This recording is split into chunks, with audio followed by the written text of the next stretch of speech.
Students, आप पढ़ रहे हैं सामाजिक विज्ञान विषय क्लास 9 अध्याय 2 यूरोप में समाजवाद एवं रूसी क्रांति। हमने कल की क्लास में जो है रूसी क्रांति के बारे में जो है पढ़ा था और रूसी क्रांति में जो आपका समाजवाद हो चुका था, समाजवाद के बाद में आपका विश्व युद्ध के बारे में हमने पढ़ा। इसके उपरांत हम पेट्रोग्राद में फरवरी क्रांति जो थी उसके बारे में हमने पढ़ा। आज की क्लास जो रहेगी आपकी अक्टूबर क्रांति जो थी वह हम पढ़ रहे थे और वह आपका कंप्लीट हो चुका था। आज की क्लास में अक्टूबर के बाद में जब अक्टूबर की क्रांति हो जाती है उसके बाद में जो है रूस की क्या स्थिति रहती है, उसके बाद की जो स्थिति है उसको हम पढ़ना जो है प्रारंभ करेंगे। ठीक है, चलो स्टार्ट करते हैं। अक्टूबर के बाद क्या बदला रूस के अंदर, उसके बारे में हम स्टार्ट करते हैं। बोल्शेविक जो थे निजी संपत्ति की व्यवस्था के पूरी तरह खिलाफ थे। यहाँ पर हम बोल्शेविक के बारे में कंटिन्यूसली कल से पढ़ते आ रहे हैं। तो जो बोल्शेविक जो उनका संगठन था, जिनको हम बोल्शेविक बोल रहे हैं, तो इनका एक पक्ष रहा है कि ये किसके खिलाफ थे। यह इसके खिलाफ थे कि कोई भी जो है निजी संपत्ति नहीं रहेगा। निजी संपत्ति का तात्पर्य है कि किसी भी जहाँ उनकी जो भी क्षेत्र है, उनके क्षेत्र में जो भी संपत्ति थी, यानी कि जो भी जैसे कि संपत्ति आपको किसी भी रूप में हो सकती है, धन के रूप में भी हो सकती हैं और ज़मीन के रूप में भी हो सकती हैं। ठीक है, तो इन दोनों संपत्ति पे जब निजी संपत्ति यानी कि स्वयं का जो है उस पर अधिपत्य स्थापित करना, ज़मीन पे या धन पर, तो जो निजी संपत्ति थी उसकी व्यवस्था पर जो है पूरी तरह से खिलाफ थे। कौन? बोल्शेविक। आगे देखिए, ज़्यादातर उद्योगों और बैंकों का नवंबर 1917 में क्या हो गया था? राष्ट्रीयकरण हो गया था। ठीक है, उनका स्वामित्व और प्रबंधन सरकार के नियंत्रण में आ चुका था। यहाँ पर राष्ट्रीयकरण का मतलब है कि जो पहले निजी मतलब कि प्राइवेट थी, प्राइवेट गवर्नमेंट सभी समझते हैं कि प्राइवेट क्या होता है, गवर्नमेंट क्या होता है। जैसे कि हमारी स्कूल्स होती हैं, कुछ प्राइवेट्स होती हैं, कुछ गवर्नमेंट्स होती हैं। गवर्नमेंट्स जो होती है जिसमें गवर्नमेंट का अधिकार होता है, जो प्राइवेट्स जो होती है वो कोई भी जो है उनका खुद का स्वामित्व होता है, उनकी खुद की स्कूल जो होती है, विद्यालय जो होता है। तो यहाँ पर भी जो है राष्ट्रीयकरण किया जा रहा है किनका? बैंकों का और उद्योगों का। बैंकों और उद्योगों का राष्ट्रीयकरण से यहाँ पे तात्पर्य इस प्रकार से है कि पहले जैसे कि मुझे, अगर मैं उस समय की हूँ या मैं उस समय में रह रही हूँ, तो मुझे उस समय के हिसाब से मैंने कोई उद्योग स्थापित किया, यानी कि सूती वस्त्र का उद्योग मैंने स्थापित किया या चीनी का उद्योग स्थापित कर लिया, तो ये मैं कर रही हूँ, तो ये मेरा हो गया उस पर स्वामित्व। ठीक है, और बैंक अगर मैं स्थापित करूँ, मेरे पास में खूब पैसा है और मैं किसी बैंक का निर्माण करती हूँ और सबको लोन दे रही हूँ, सबका पैसा जमा कर रही हूँ अपने बैंक में, तो उस पर किसका स्वामित्व हो गया? मेरा स्वामित्व हो गया, यानी कि निजी स्वामित्व हो गया, निजी संपत्ति हो गई मेरी। लेकिन 1917 में क्या हुआ? उसका राष्ट्रीयकरण हो गया, यानी कि उद्योग और बैंक किसके अधिकार में चले गए? गवर्नमेंट के अधिकार में, सरकार के अधिकार में चले गए। जो पहले मेरे पास में थे, जिस पर मेरा अधिकार था, उसका अधिकार उस पर किसका अधिकार हो गया? सरकार का अधिकार हो गया। ठीक है, आगे देखिए, तो जो उनका स्वामित्व प्रबंध था किसके अधिकार में आ गया, किसके नियंत्रण में आ गया? आपके सरकार के नियंत्रण में आ गया। जमीन को सामाजिक संपत्ति घोषित कर दिया गया। किसानों को सामंतों की जमीनों पर कब्जा करने की खुली छूट दे दी गई। शहरों में बोल्शेविकों ने मकान मालिकों के लिए पर्याप्त हिस्सा छोड़कर उनके बड़े मकानों के छोटे छोटे हिस्से कर दिए, ताकि बेघर या ज़रूरतमंद लोगों को भी रहने की जगह दी जाए। इसमें कुछ समझाने वाला नहीं है कि किस प्रकार से जो है बोल्शेविकों द्वारा जो है ज़रूरतमंद लोगों के लिए इस प्रकार का जो है कार्य किया गया। जो बड़े मकान थे, जो उनको छोटे छोटे भागों में डिवाइड कर दिया, ताकि जो जिनके पास में मकान नहीं है, जो गरीब लोग हैं या ज़रूरतमंद लोग हैं, उनको ये जो है रहने के लिए स्थान मिल सके। ये किसके द्वारा किया गया? बोल्शेविकों के द्वारा। आगे देखिए, उन्होंने अभिजात्य वर्ग द्वारा पुरानी पदवियों के इस्तेमाल पर रोक लगा दी। परिवर्तन को स्पष्ट रूप से सामने लाने के लिए सेना और सरकारी अफसरों को वर्दियां बदल दी गई। इसके लिए 1918 में एक परिधान प्रतियोगिता आयोजित की गई, जिसमें सोवियत टोपी का चुनाव किया गया। यहाँ पर उनके पहनावे को चेंज किया जा रहा है और पहनावे के साथ में जो पद थे, जो पुरानी तरीक़ों से होते आ रहे थे, उनका चेंज किया गया। जो उनके यूनिफॉर्म होती थी, जिस प्रकार की हम सभी की यूनिफॉर्म देखते हैं, डॉक्टर की, सेना की, सबकी अलग अलग यूनिफॉर्म होती है, तो उस समय जो सेना और सरकारी अफसर थे, उनकी जो वर्दी थी या जो भी उनकी यूनिफॉर्म थी, उनको बदल दिया जाता है। और उनके बदले में जो है, ये आपके यहाँ पे एक पिक दे रखी है, यहाँ पर किस प्रकार से जो है इनकी टोपी पहनी हुई है, तो इस प्रकार की जो है सोवियत टोपी का चुनाव उनकी यूनिफॉर्म में किया गया। ठीक है, किसके द्वारा? बोल्शेविक पार्टी के द्वारा। और आगे क्या किया जा रहा है इनके द्वारा, बोल्शेविक पार्टी का नाम भी बदला जा रहा है। उनके वस्त्रों के साथ, उनके यूनिफॉर्म के साथ बोल्शेविक पार्टी का नाम क्या कर दिया गया है यहाँ पर, रूसी कम्युनिस्ट पार्टी। क्या नाम रखा गया है यहाँ पर, रूसी कम्युनिस्ट पार्टी। ठीक है, आगे देखिए, नवंबर 1917 में बोल्शेविकों ने संविधान सभा के लिए चुनाव कराकर, लेकिन नए चुनावों में उन्हें बहुमत नहीं मिल पाया। यहाँ पर उनका चुनाव हो रहा है, संविधान सभा गवर्नमेंट बन रही है, जैसे कि हमारे यहाँ पर लोकसभा राज्यसभा है। ठीक है, यहाँ पर ये जो संसद भवन होता है, तो इस यहाँ पर जो लोग बैठे होते हैं जो भी, तो वो लोग वहाँ पे एकदम से नहीं आते हैं। उनका चुनाव जो है हम आम जनता जो है करके वहाँ पर भेजती हैं, और वह चुनाव जीतकर जो है वो अपनी सीट को हासिल करते हैं। ठीक है, तो उनको चुनाव लड़ना पड़ता है। तो जो बोल्शेविक जो थे उन्होंने भी जो है चुनाव लड़ा, लेकिन उनको बहुमत यानी कि उनको ज़्यादा मत नहीं मिल पाए, अधिक मत नहीं मिल पाए, और बहुमत यानी कि अधिकांश मत नहीं मिलने के कारण वह चुनाव जो है वह हार गए। ठीक है, आगे देखिए, जनवरी 1918 में असेंबली ने बोल्शेविकों के प्रस्तावों को खारिज कर दिया। लेनिन ने असेंबली जो है बर्खास्त कर दी। यहाँ पर लेनिन क्या कर रहा है, उस असेंबली को ही बर्खास्त कर रहा है। उनका मत था कि अनिश्चित परिस्थितियों में चुनी गई असेंबली के मुकाबले अखिल रूसी सोवियत कांग्रेस कहीं ज़्यादा लोकतांत्रिक संस्था है। उन्होंने जो उनकी बोल्शेविक पार्टी, जिन्होंने नाम बदलकर रूसी कम्युनिस्ट पार्टी कर दिया था, तो रूसी कम्युनिस्ट पार्टी जो है वह एक कैसी संस्था है, लोकतांत्रिक संस्था है। इस प्रकार की जो है एक बात रखी गई कि कम्युनिस्ट पार्टी जो है, रूसी कम्युनिस्ट पार्टी एक ऐसी संस्था है, लोकतांत्रिक संस्था है।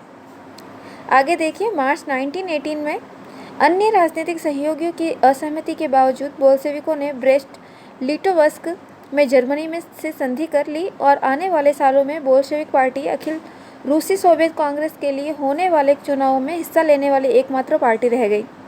ठीक है, आने वाले टाइम में जो है ये एकमात्र जो है पार्टी रह गई। अखिल रूसी सोवियत कांग्रेस को अब देश की संसद का दर्जा दे दिया गया। यहाँ पर बाद में जो है इसको, जब ये एक ही पार्टी रहेगी, इसके विपरीत कोई दूसरी पार्टी नहीं रहेगी, तो जब एक पार्टी ही सत्ता में रहेगी तो जाहिर सी बात है कि ये एक सत्ता जो है रूसी कम्युनिस्ट पार्टी या रूसी सोवियत कांग्रेस, ठीक है, अब देश की देश की संसद का दर्जा इसको दे दिया गया। आगे देखिए, रूस एक दलीय राजनीतिक व्यवस्था वाला देश बन गया। यहाँ पर एक दल का राजनीतिक व्यवस्था बन चुकी थी रूस के अंदर। ट्रेड यूनियनों पर पार्टी का नियंत्रण रहता है। गुप्तचर पुलिस, जिसे पहले चेका और बाद में ओजीपीयू तथा एनकेवीडी का नाम दे दिया गया, बोल्शेविकों की आलोचना करने वाले दंडित करती थी।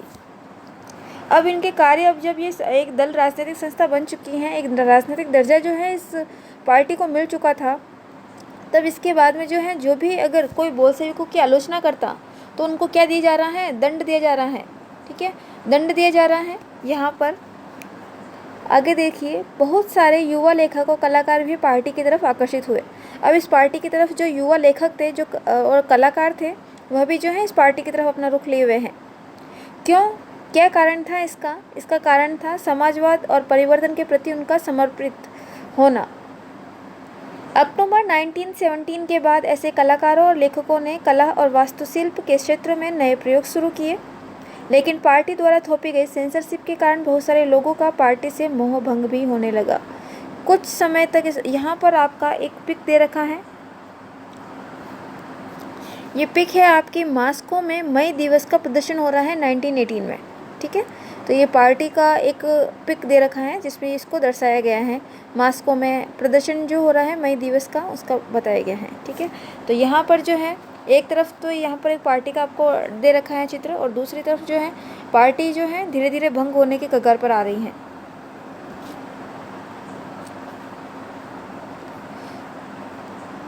अगला आता है आपका गृह युद्ध। गृह युद्ध इम्पोर्टेंट है, गृह युद्ध को आप इम्पोर्टेंट कीजिएगा।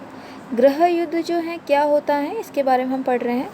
हाँ, पहले ये भी देख लो कि ये जो दे रखा है इसको आपको सेल्फ पढ़ना है, ये जो दे रखा है। ठीक है, एक बार ही पढ़ लेना है आपको। गृह युद्ध पढ़िए। गृह युद्ध पढ़ना हम स्टार्ट करते हैं। जब बोल्शेविकों ने जमीन के पुनर्वितरण का आदेश दिया तो रूसी सेना टूटने लगी। ज़्यादातर सिपाही जो थे किसान थे, वे भूमि पुनर्वितरण के लिए घर लौटना चाहते थे, इसलिए सेना छोड़कर जाने लगे।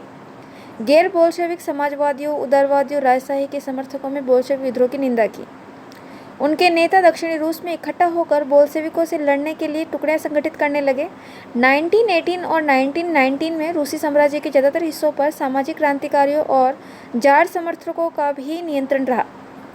उन्हें फ्रांसीसी, अमेरिकी, ब्रिटिश और जापानी टुकड़े का भी देखो। मैं आपको इसको पहले एक गृह युद्ध का जो है, एक्चुअल में गृह युद्ध है क्या, इसके बारे में मैं आपको बता देती हूँ कि यहाँ पर जो है आपको थोड़ी डिफ़िकल्ट लैंग्वेज दे रखी है कि गृह युद्ध के बारे में। ठीक है, तो गृह युद्ध क्या है, यहाँ पर बस ये बताया कि गृह युद्ध के दौरान ये चीज़ें हो रही थी। यहाँ पर गृह युद्ध जो है एक संगठनों के बीच में हो रहा है, लड़ने के लिए टुकड़े संगठित हो रही हैं। इस प्रकार की स्थितियाँ यहाँ पर देखने को मिल रही हैं गृह युद्ध की। ठीक है, और इसके अलावा आपको चलो ठीक है, पढ़ ही लेते हैं इसको ताकि आपको और ज़्यादा डिटेल में जो है इसके बारे में पता चले। ठीक है,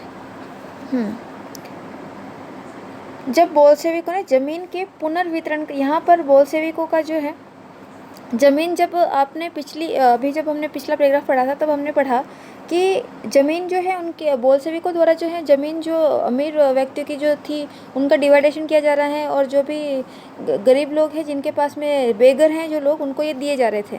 ठीक है, तो बोल्शेविकों द्वारा जो है ज़मीन का वापस से क्या दिया जा रहा है, पुनर्वितरण का आदेश दे दिया गया है।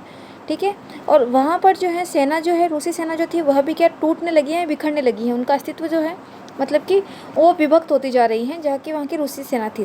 ठीक है, और वहाँ के जो ज़्यादातर जो किसान सिपाही जो थे सेना में जो थे वो क्या थे, किसान थे। ठीक है, यहाँ तक समझ में आया।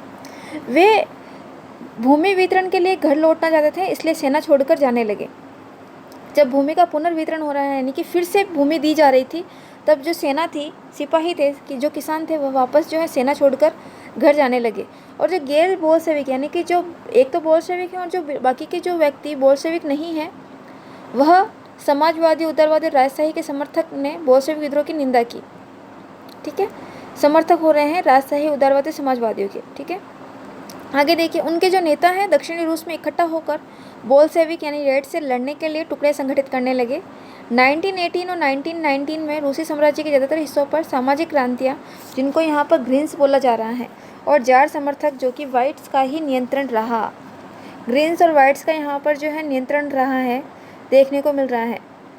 और उनको फ्रांस का, अमेरिका, ब्रिटिश और जापानी टुकड़ों का भी जो है इनको समर्थन मिलता रहा है। और ये सभी जो शक्तियाँ थीं रूस में समाजवाद को फलते फूलते नहीं देखना चाहती थी। इन टुकड़ियों और बोल्शेविकों के बीच गृह युद्ध के दौरान, अब किन के बीच में गृह युद्ध हो रहा है, मैंने कहा कि दो पक्ष तो होंगे, युद्ध हो रहा है। युद्ध के नाम से ही पता चल रहा है कि दो हमें एक गुट देखने को मिलेंगे गृह युद्ध में भी। तो यहाँ पर एक तरफ फ्रांसीसी, अमेरिकी, ब्रिटिश, जापान टुकड़ियाँ हैं, दूसरी तरफ रूस से बोल्शेविक हैं। ठीक है, तो इन टुकड़ियों और बोल्शेविकों के बीच क्या हो रहा है, गृह युद्ध हो रहा है, जिसमें लूट मार, डकैती और भुखमरी जैसी समस्याएं जो हैं बड़े पैमाने पर फैल गई हैं। यहाँ पर गृह युद्ध का आशय जो हम सेना बंदूक लेकर जो खड़ी होती हैं वह गृह युद्ध नहीं है, ये ध्यान रखिएगा आप। यह युद्ध वो युद्ध नहीं है जिसमें आमने सामने सिपाही जो हैं बंदूकों के माध्यम से वार करते हैं या झगड़ते हैं, लड़ते हैं। ठीक है, तो इसमें वह वार नहीं होता है। वाहिड्स में जो निजी संपत्ति के हिमायती थे, उन्हें ज़मीन पर कब्जा करने वाले किसानों के खिलाफ काफ़ी सख्त रवैया अपनाया। जिस प्रकार से हमने पहले पढ़ा कि ज़मीन का पुनर्वितरण हो रहा है, तो वापस जो वाहिड्स है यानी कि जो जार थे वापस जो है उनके खिलाफ जो है सख्त रवैया अपनाते हैं, जो उनको जो है भूमि जो है दे दी गई जाती है उनके खिलाफ। हरकतों के कारण तो गैर बोल्शेविकों के प्रति जन समर्थन और भी तेज़ी से घटने लगा, और जनवरी 1920 तक भूतपूर्व रूसी साम्राज्य के ज़्यादातर हिस्सों पर बोल्शेविकों का नियंत्रण जो है कायम हो चुका था। जब गैर बोल्शेविक थे यानी कि जो एक तो बोल्शेविक पार्टी है और दूसरा जो बिना बोल्शेविक पार्टी थी, तो उनको जो है जनता का समर्थन नहीं मिलता है। ठीक है, तो समर्थन मिलता है बोल्शेविकों को, और इस कारण से जो है जनता के समर्थन के कारण जो है उनको ज़्यादातर हिस्सों पर जो है बोल्शेविकों का नियंत्रण स्थापित हो जाता है। उन्हें गैर रूसी राष्ट्रवादियों और मुस्लिम जदीदियों की मदद से यह कामयाबी मिलती है। जहाँ रूसी उपनिवेशवादी ही बोल्शेविक विचारधारा के अनुयायी बन गए, वहाँ यह मदद काम नहीं आ सकी, और मध्य एशिया स्थित खीवा में बोल्शेविक उपनिवेशकों ने समाजवाद की रक्षा के नाम पर स्थानीय राष्ट्रवादियों का बड़े पैमाने पर कत्लेआम किया। ऐसे हालात में बहुत सारे लोगों को यह समझ में नहीं आ रहा था कि बोल्शेविक सरकार क्या चाहती है। यहाँ पर बोल्शेविकों द्वारा जो है कत्लेआम वाली और उपनिवेश वाली स्थितियाँ जो हैं देखने को मिलती हैं बोल्शेविकों द्वारा। जब इस प्रकार की स्थितियाँ देखने को मिलती हैं बोल्शेविकों द्वारा, तब सारे लोग ये समझ नहीं पाते हैं कि बोल्शेविक आखिर में चाहते क्या है। ठीक है, तो बोल्शेविक सरकार जो थी, जो पहले पार्टी थी, फिर बाद में चुनाव जीत जाती हैं क्योंकि एक ही पार्टी बचती है। तो जब बोल्शेविक सरकार जो है, उनके मन में ये शंका होती है लोगों के मन में कि बोल्शेविक सरकार जो है चाहती क्या है हमसे। आंशिक रूप से इसी समस्या से निपटने के लिए ज़्यादातर गैर रूसी राष्ट्रीयताओं को सोवियत संघ दिसंबर 1922 में रूसी राष्ट्र साम्राज्य में से बोल्शेविकों द्वारा स्थापित किया गया। राज्य के अंतर्गत राजनीतिक स्वायत्तता जो है दे दी गई, लेकिन क्योंकि बोल्शेविकों ने स्थानीय सरकारों पर कई अलोकप्रिय और सख्त नीतियाँ अपनाई, जैसे कि घुमंतुवाद की रोकथाम की कड़ी कोशिशें थोप दी गई कि कोई भी घूमते हुए नजर नहीं आएगा, इसलिए विभिन्न राष्ट्रीयताओं का विश्वास जीतने के प्रयास आंशिक रूप से ही सफल हो पाए। ठीक है, तो यहाँ तक जो है हमने गृह युद्ध जो है आपका इम्पोर्टेंट रहता है, इसको अच्छे से पढ़िएगा। और कल की क्लास में हम समाजवादी समाज का निर्माण जो है उसको पढ़ना स्टार्ट करेंगे। आज के लिए इतना ही, थैंक यू।